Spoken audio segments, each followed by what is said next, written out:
5 strategies of note making. पहले भी एक बार इसके ऊपर हमने सेशन लिया था लास्ट ईयर, बट इसमें थोड़ा डीप में है और थोड़ा एग्जाम्पल के साथ और टेक्निक के साथ आज हम देखने वाले हैं इस सेशन को। तो सबसे पहले नोट चेकिंग, यानी कि हमारे अगले के जो 5-6 स्टेप्स है, गोल सेटिंग करना है, ट्रेडिंग करना है, डिजिटल अर्निंग करना है, ठीक है। तो वो सब हो जाए उसके बाद जाके आपको ये स्टेप पे आना है। ओके, काफी बार आपको ऐसे टॉपिक होते हैं जहाँ पे आपको डायरेक्टली ये स्टेज पे आना पड़ता है, बट ट्राई करो कि ज्यादातर वो सब चीजें करके आओ। उसका रीजन ये है कि सबसे पहले आप जब गोल सेट करते हो उसके बाद प्रीडिंग होता है आपका। तो प्रीडिंग में आपके चैप्टर का ओवरव्यू लेते हैं। चैप्टर का ओवरव्यू होने के बाद कुछ क्वेश्चंस होते हैं, इंस्पिरेशन आपको इग्नाइट होता है आपके अंदर क्यूरियोसिटी, और वो क्यूरियोसिटी की वजह से आप लोग क्या करोगे, कंसेप्ट को अच्छे से समझने का ट्राई करोगे। इसीलिए हमने डिजिटल लर्निंग के बारे में बोला था। अभी डिजिटल लर्निंग जब होता है तब आपके अंदर बहुत सारे विजुअल्स आ जाते हैं। ओके, मींस पूरी स्टोरी में वो टॉपिक का आपको एक समरी मिल जाता है। तो इसकी वजह से क्या होता है, आपके माइंड में बहुत सारे शेप्स, कलर्स, इमेजेस, वो सारा फॉर्म होता है और आप कंसेप्ट को अच्छे तरह से समझ पाते हो।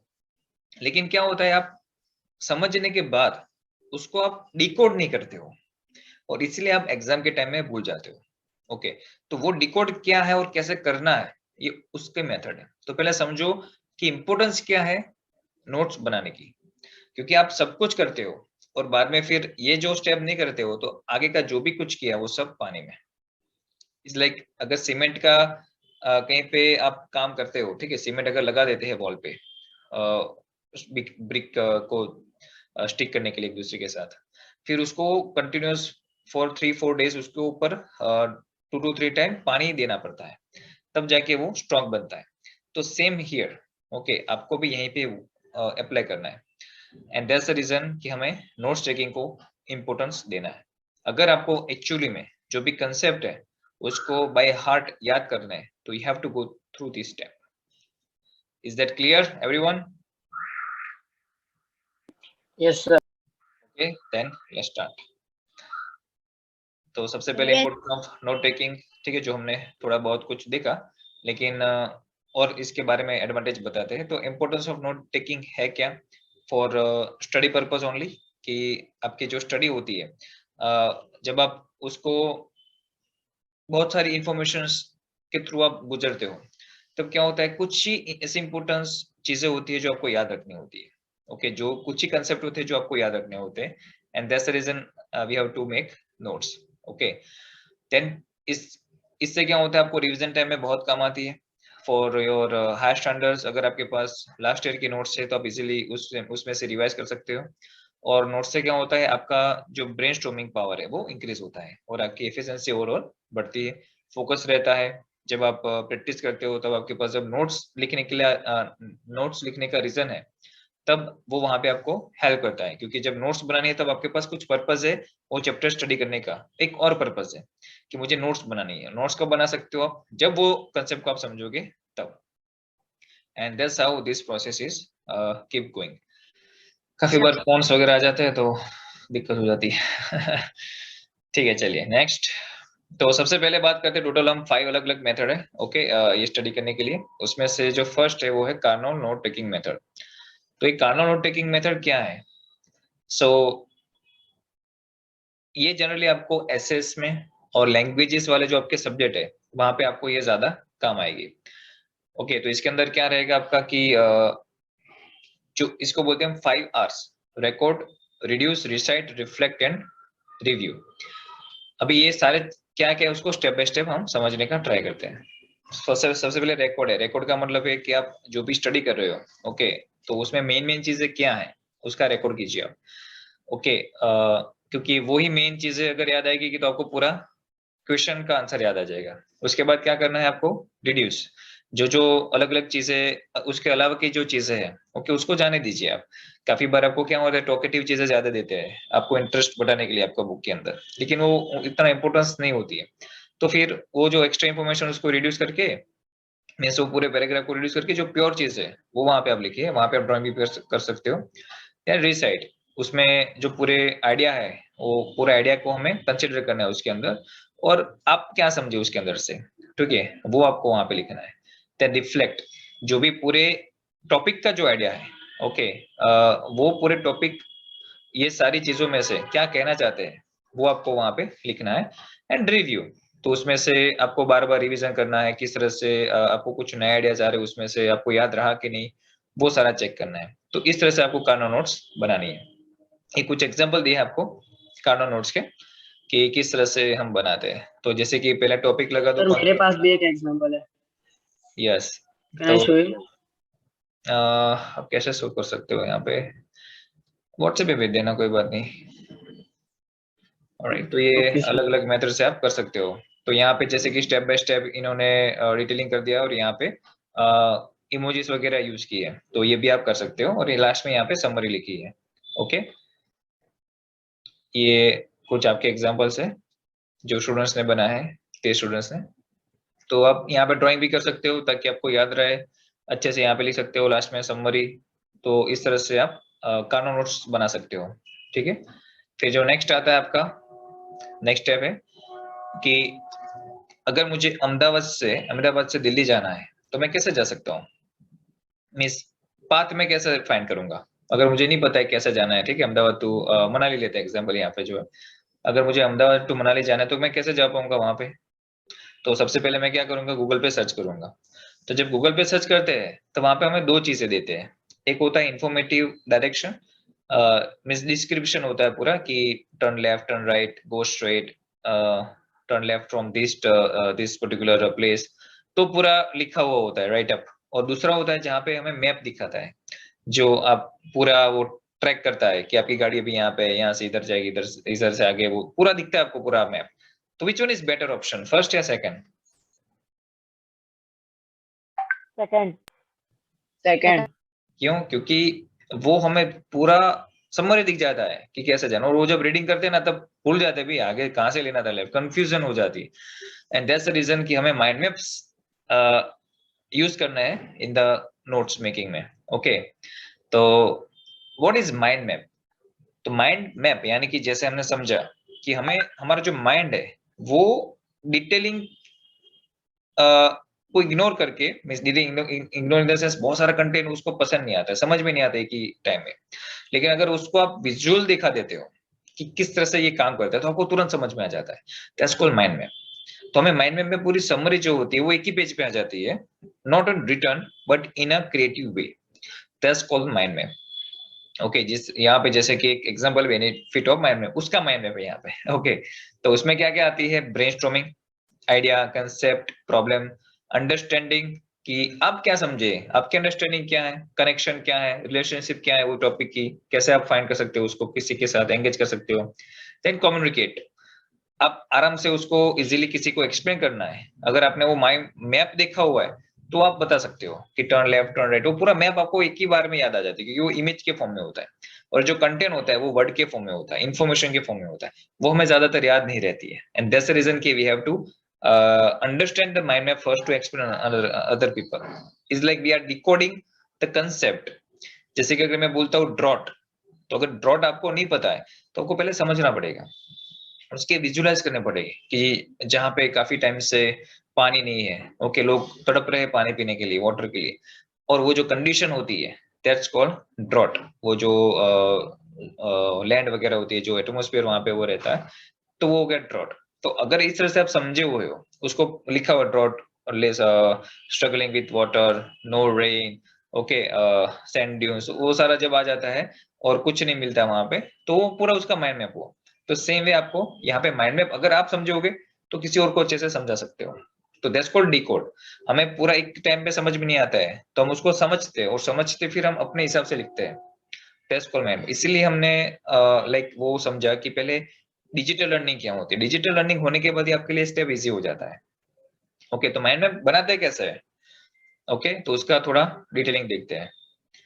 तो यहाँ पे लेफ्ट एंड राइट हमारे 2 पार्ट में ब्रेन डिवाइड हुआ है। ओके, तो लेफ्ट ब्रेन जो है वो लॉजिकल थिंकिंग पे ज्यादा फोकस देता है, ठीक है, जैसे कि एनालिटिकल स्किल है, किस तरह से ये चीज काम करती है, वो जो सोचना होता है ना वो लेफ्ट ब्रेन है। और राइट ब्रेन क्या करता है, डिसीजन लेना है, क्रिएटिविटी जो है, ओके, कुछ चीज में आपको क्लियरिटी अगर करनी है तो वो सारा होता है राइट ब्रेन का। तो यहाँ पे दोनों ब्रेन एंगेज होते हैं और आपका जो टॉपिक है वो दोनों तरीके से आपको समझ में आता है, नॉट ओनली मगी। जब आप इनमें से एक चीज यूज करते हो तो ओनली मग करते हो आप, मीन्स टेम्पररी थोड़े टाइम के लिए आपको याद रहता है, फिर एग्जाम आती है तब आप वो चीज भूल जाते हो। एंड दैट्स द रीजन कि आपको लेफ्ट एंड राइट दोनों ब्रेन पे अच्छे से वर्क करना है। क्लियर? तो माइंड में हमें किस तरह से यूजफुल होती है एज ए स्टूडेंट? ओके, ये तो नॉर्मल टॉपिक में मैंने बात की, लेकिन एज ए स्टूडेंट आपको कैसे हेल्पफुल होगी? तो ये आपको एंगेज रखती है, आपको मजा आता है जब आप अलग अलग चीजें बनाते हो, आप अपना कंसेप्ट समझते हो, तो विजुअल्स अलग अलग आपको सोचने हैं, उसके ऊपर से डिफरेंट वे आपको उसका क्रिएटिव वे फाइंड करना है कि इसको किस तरह से मैं और इंटरेस्टिंग बना सकूं, इमोजीज कैसे यूज कर सकता हूँ मैं। ओके, लर्निंग जो आपकी स्टाइल है वो चेंज हो जाएगी, आपको आपकी जो इफेक्टिवनेस है ऑन स्टडी वो इंक्रीज होगी, मेमोरेबल आपकी हो जाए, आपको बार बार वो लिखने की जरूरत नहीं है 10 टाइम्स, आप पूरा एक बार माइंड में बनाओ, पूरा एक ही बार में याद रह जाएगा। ओके, ब्रेनस्टॉर्म यानी कि आप सोचने की जो कला है आपकी वो इंक्रीज होती है वहां पे, and that's how you will find innovative way of learning. तो कौन कौन से टाइप के माइंड मैप्स होते हैं? तो रिडल मैप्स, जहां पे एक ही सेंटर में टॉपिक होता है, आजू बाजू सब आप अलग से डिटेलिंग करते हो। राइट मैप मीन्स एक ही जगह पे मेन टॉपिक, बाकी सारे अलग अलग जो टाइप्स रहते हैं, जैसे कि कोई चीज है उसके बारे में अलग अलग टाइप्स है, तो वहां पे ये दोनों यूज होता है, right map and tree map. और चार्ट मैप जहाँ पे सब टॉपिक रहता है, ये ज्यादातर आपकी बुक में और चार्ट मैप ज्यादा रहता है। तो इस तरह से उसका डिवीजन मीन्स टाइप्स हम यूज कर सकते हैं अलग अलग माइंड मैप्स बनाने के लिए। तो एग्जाम प्रिपरेशन करनी है तो उसका माइंड मैप यहाँ पे आपको एज एग्जांपल दिया है कि रिसोर्सेज चाहिए आपको, work in group, test structure किस तरह से रहना है, उसके भी सब टॉपिक है। ओके, टाइम कैसे मैनेज करोगे, स्टडी स्ट्रक्चर, रिपीट इन्फॉर्मेशन। तो ये हो गया आपका सेंटर और साइक्लिक वे। ओके, ये है राइट वाला। तो राइट में आपको 21 साइड सारी इंफॉर्मेशन आएगी। तो डिपेंड ऑन द अलग different topic, you have to choose the right method. How to create mind map? Okay, तो उसकी थोड़ी टिप्स है। तो use colours. Okay, just don't draw mind map with a single colour, उसको creative बनाइए। Okay, then perfect ऐसा नहीं होता, हम ज्यादा ऐसा बनाइए परफेक्ट ड्राइंग नहीं, परफेक्ट बनाकर ट्राई करो, नहीं, वो आपको समझ में आ गया, आपको पता है क्या लिखा है, दैट्स इट। ओके, कोई और कैसा दिखता है, कोई और दिखेगा तो कैसा लगेगा, don't think too much about it. Alright, then उसको पहले आप अच्छे से समझिए, उसके बाद जाके मैंने जैसे बोला आप थोड़ा रफ वर्क कीजिए कि ये टॉपिक को आप किस तरह से डिवाइड करोगे। तो इससे क्या होगा कि आपको पूरे माइंड मैप का आइडिया आ जाएगा कि कौन सा टॉपिक कहाँ पे लिखेंगे, आप कैसे लिखेंगे। काफी बार क्या होता है, आपको पता नहीं है कि ये टॉपिक में कितनी इन्फॉर्मेशन है, ये टॉपिक शायद आपके लिए फर्स्ट टाइम होगा, इसीलिए पहले उसको अच्छे से रफ वर्क में ड्रॉ कर दीजिए। उसके बाद लग रहा है कि यस इसके अंदर सारी इन्फॉर्मेशन आ गई है, ये इन्फॉर्मेशन यहाँ पे सेट होगी, यहाँ पे ये इमोजी यूज करूंगा, यहाँ पे ये वर्ड लिखूंगा, फिर आप अच्छे से ऑर्गेनाइज करके फिर आप माइंड में बनाना।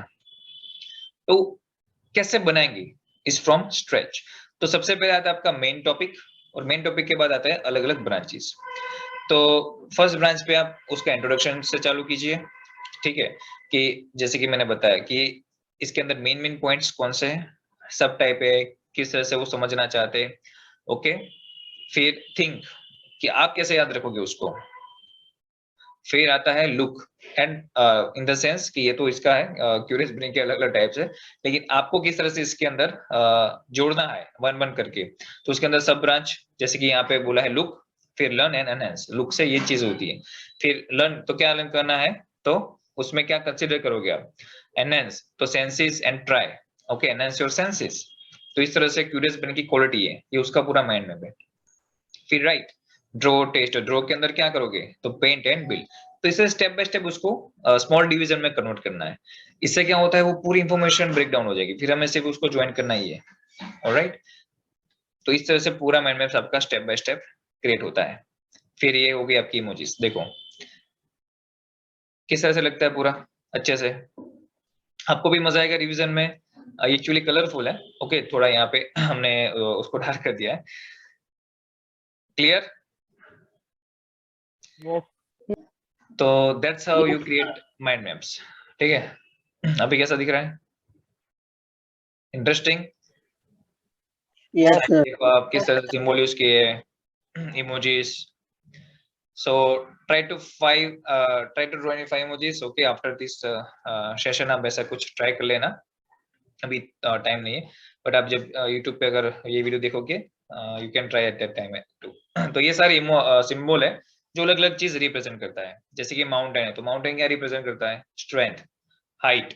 तो जब भी ऐसे वर्ड आते हैं आपके बुक के अंदर, you can use this kind of symbol. और एग्जाम्पल जैसे कि ट्री है, तो ट्री भी roots. Okay, network, greenery, leaf, कुछ ना कुछ काफी सारी चीजें प्रेजेंट करता है ट्री. तो उसमें से आपको क्या कैसे कनेक्ट कर पाओगे आप? सन है तो हीट, लाइट, तो वहां पे सन, स्टार है, तो काफी ऐसी चीजें सिंबॉलिक होती है जो आप रेगुलर अलग अलग कनेक्शन के लिए यूज कर सकते हो. तो ऐसे काफी सिंबल आप अपने खुद से तरीके से डेवलप कर सकते हो और उसके हिसाब से माइंड मैप में आप उसका यूज कर सकते हो. नाउ आती है हमारी third method which is the outlining method. Outlining method is very easy. Generally आप लोग ये यूज करते होगे एग्जाम में. उसमें क्या होता है, तो डेट है आपकी आज की, जो मेन टॉपिक रहता है वो, उसके बाद आपका सब टॉपिक, उसकी थोड़ी डिटेल कि ये आइडिया जो है, जो कंसेप्ट है, उसको कौन कौन सी चीजें सपोर्ट कर रही है. ओके, आपको मैं एग्जांपल देता हूँ बाद में. फिर सब टॉपिक 2, मेन टॉपिक अगेन. तो इसमें 3-4 स्टेप है और बात खत्म. ये कब यूज होता है? जैसे कि जहाँ पे बहुत सारी इंफॉर्मेशन है, स्टोरी टाइप है, या तो शॉर्ट क्वेश्चन आंसर है, जहाँ पे कुछ कनेक्शन नहीं होते दो टॉपिक के बीच में, तो उस टाइम पे आप ये मेथड यूज कर सकते हो. और इसमें क्या ध्यान रखना है, main points can be easily turn into question. Okay, during review time doesn't show relationship और कॉन्टेक्टनेस बिटवीन आर्गुमेंट्स. तो जैसे कि मैंने बताया, ये आपका वहां पे काम नहीं आएगा. तो माइंड मैप जो है, वहां पे क्या होता है, एक ही टॉपिक की बहुत सारी चीजें बात करनी होती है. और ये आप कब यूज कर सकते हो? जहाँ पे शॉर्ट डिटेल्स है और कुछ रिलेवेंट नहीं है. जनरली टेक्निकल जो टॉपिक्स रहते हैं वहां पे ये चीज यूज होती है. ये वाली मेथड हम यूज करते हैं. तो जैसे कि बॉडी लैंग्वेज है, तो ये माइंड में भी कन्वर्ट कर सकते हैं पर्टिकुलर दिस टॉपिक. लेकिन यहाँ पे नोट्स कैसे बनाते हैं इसके ऊपर से, यहाँ पे उसका एग्जांपल है. तो मूवमेंट्स, ओके, बॉडी लैंग्वेज में क्या आता है? मूवमेंट्स. तो उसका सब टॉपिक नेचर मूवमेंट है, डेवलप नेचर स्टाइल. तो ये सारे उसके सबके भी सब पॉइंट्स हुए. Then facial expression, smile, appearance. तो किस तरह से, मींस मेन हेडिंग है फेशियल एक्सप्रेशन, लेकिन आप क्या समझे, बुक में क्या दिया है, उसके एग्जांपल क्या है, तो वो वहां पे आपको लिखना है. गेस्चर्स, पोस्चर्स, तो पोस्चर के अंदर क्या आता है, गेस्चर्स के अंदर क्या आता है, तो उस वहां पे सपोर्टिंग आइडिया, उसके भी एग्जांपल, उसके भी आप कुछ रिलेट करना है आपको, तो वहां पे आप सिंबल, ड्राइंग, वो सब कर सकते हैं. तो ये हो गया आपका आउटलाइन मेथड. फिर आता है the charting method. Charting method generally हम मैथ्स में बहुत यूज कर सकते हैं और इंग्लिश में भी यूज कर सकते हैं. ठीक है, जैसे कि इंडियन प्लेस वैल्यू सिस्टम है. तो अभी इसका माइंड मैप बनाने से अच्छा है कि अगर इस तरह से का टेबल है तो आपको ज्यादा याद रहेगा. इक्वेशंस वगैरह है, कौन से इक्वेशन में कौन सी चीज क्या है, तो भी आप टेबल से याद रख सकते हो. ओके, तो मैथ्स में और इंग्लिश में ज्यादातर ये यूज होते हैं. आई will show you how. And आता है फिर लास्ट, द सेंटेंस मेथड. ये आपका कोई ऐसे को याद रखना है. ठीक है, तो ऐसे वगैरह में माइंड मैप नहीं होता. उसमें क्या होता है, सीक्वेंस होता है, टाइमलाइन होती है. तो वहां पे ये मेथड आप यूज कर सकते हो. ओके, जैसे कि यहाँ पे एक एग्जांपल दिया है, बहुत सारी इंफॉर्मेशन है कि at first Freud tried conventional physical method to treatment such as giving bath, massage, okay, rest, cures and similar rates. अभी इसको क्या करना है हमें, डैश डैश डैश, जो आपके पता है काफी बार एग्जाम के अंदर इस तरह के स्टोरी दे देते हैं आपको, ऐसे सेंटेंस दे देते हैं, उसके ऊपर से आपको स्टोरी बनानी है. रिपोर्ट राइटिंग होता है, ऐसे राइटिंग होता है. हमें उसको उल्टा करना है. हमें बहुत सारी इंफॉर्मेशन दिया है, उसका हमें सिंपल नोट्स में कन्वर्ट करना है. तो डैश जैसे फ्रॉड फर्स्ट, ओके, फिर यूज्ड दिस ट्रीटमेंट. पूरा लिखने की जरूरत नहीं है, आपको समझ में आना चाहिए कि आपने क्या लिखा, बस. एग्जाम्पल, बात और ETC, then second, then third. तो that's how you have to make notes. इसमें क्या होता है, जहां पे टाइमलाइन दिया है, सीक्वेंसेस दिया है, टन बाय टन कुछ आ रहा है, जैसे रिपोर्ट राइटिंग है, ऐसे राइटिंग है. एसएस के अंदर बहुत बड़े बड़े क्वेश्चंस होते हैं कि ये हुआ उसके बाद ये हुआ. तो वहां पे भी ये वाला आप सेंटेंस मेथड यूज कर सकते हो. कुल make sense? Yes, sir. Okay, तो कुछ एग्जांपल देखना चाहेंगे? Yes. Yes. Yes sir. हाँ, उसमें ज्यादा इंटरेस्टेड है सर, ये सब आप रहने दो, आप हमें डायरेक्टली बताओ. इसमें मजा नहीं आता है हमें. ओके, तो कैसे सर्च करना है, अगर कोई आपको अगर स्टार्टिंग में दिक्कत आ रही है माइंड मैप्स में, तो एक तो लास्ट टाइम आपको आई थिंक बोला था ओसवाल माइंड मैप है, ओके, उसमें आपको पूरा मिल जाएगा, ऑलरेडी क्रिएट किया हुआ, लेकिन आप अपने क्रिएटिव डालना उसके अंदर। तो जैसे कि कोई मेथड मुझे चाहिए 7 ESL जो है इंग्लिश के लिए, ठीक है, जहाँ पे ये वाली मेथड यूज की है, चार्ट वाली। कोई ग्रामर का टॉपिक लेते हैं, जैसे कि part of speech.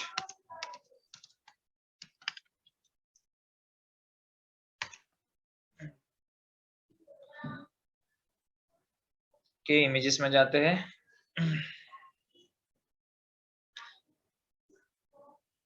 So this is called kind of chart. दिख रहा है symbol, colourful, interesting. Yes sir. ये होगी आपकी Yes, mind sir. Map, right. ये हुआ प्रॉपर माइंड मैप आपका साइकिलिंग वाला। Part of speech, pronoun, verb, adverb, उसके अंदर भी एडवर्ब के अंदर एग्जांपल दिए हैं आपको। तो काफी इंफॉर्मेशन अभी अवेलेबल है ऑनलाइन भी, तो आप उसका यूज कर सकते हो टॉपिक वाइज। एसएस के अंदर भी मिल जाएगा आपको, ओके। जैसे कि अगर मैथ्स का कुछ देखना है, मैथ्स मेंसुरेशन और फॉर्मूला, देखो हो गया चार्ट, मिल गया।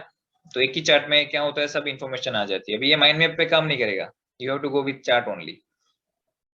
तो आपको इजीली देखो कैसा रिवीजन करना है, तो एक ही टाइम पे फट करते हुए याद आ जाएगा आपको कि कौन सा चीज कहाँ थी। 2 πr यहाँ पे थे, 4 πr², थर्ड फोर्थ कॉलम में थे और वहां पे स्पीयर था।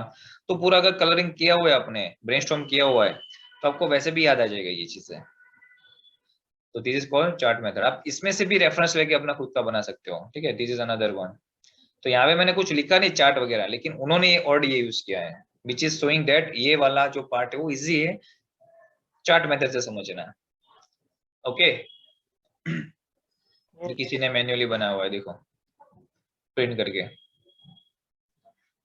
तो माइंड मैप्स मिल जाएंगे, चार्ट्स मैथ्स इंग्लिश में ज्यादातर यूज कीजिए आप।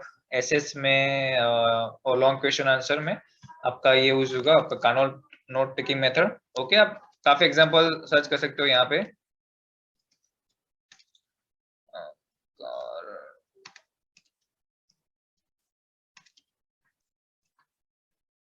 ठीक है, मैथ्स में भी आप यूज कर सकते हो।